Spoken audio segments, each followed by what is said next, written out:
Okay, kids. Hi, it's Chris. Ready for a light-hearted story about Jonah and the whale. Let's have a look. It's called A Whale of a Tale.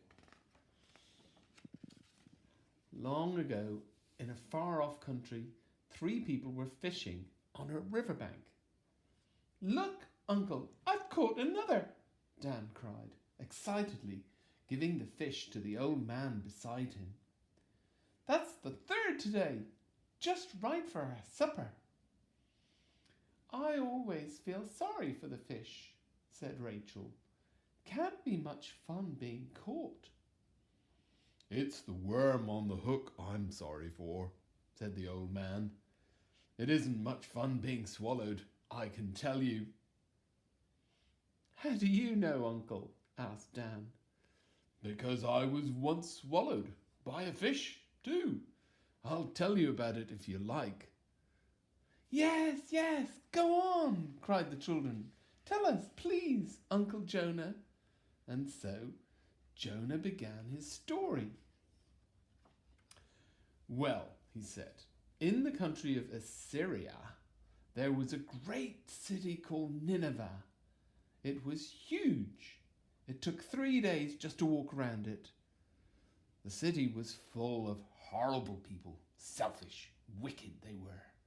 Their ways were different from ours. Our people hated them, and they hated us.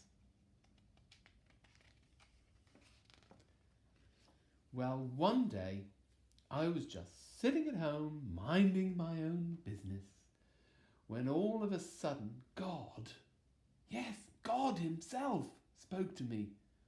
Up you get, Jonah, he said. I've got a job for you.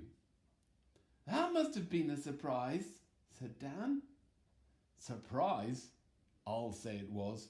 You could have knocked me down with a feather. You must go to the people of Nineveh, God went on. Speak to them and tell them that if they don't mend their ways, there'll be trouble. I, God, shall destroy them all, and their city too. Tell them, I say so. Now, if God asks you to do something important, it's best you do it. But I was young and foolish in those days. I thought I knew better. I wasn't going near Nineveh for anyone.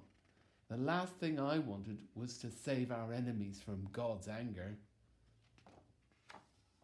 So I went to the nearest seaport and booked a passage on a ship going to the furthest place I could think of. I might have guessed it was no use. God knew exactly what I was up to. He always does. No sooner had we put out to sea than the clouds gathered and the wind got up and lashed the sea into such a fury that very soon we were in the middle of a terrible storm.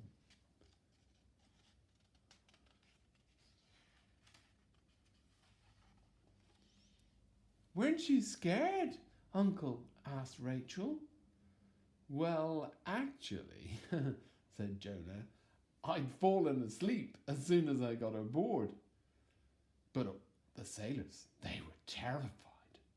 They all started praying to all the gods they could think of, hoping that one of them could save them from being shipwrecked and drowned. But it didn't do any good. Hurricane blew harder.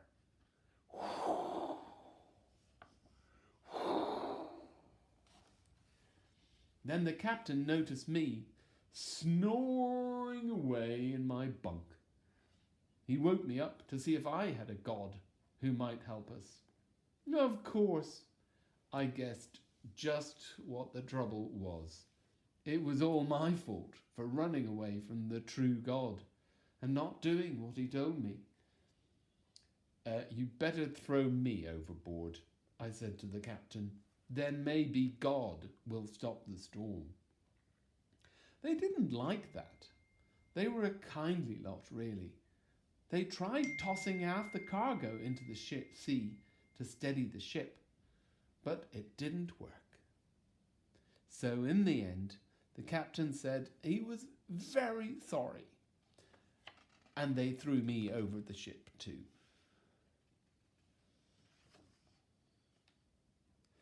We're going to carry the story on next time. So keep your eyes peeled.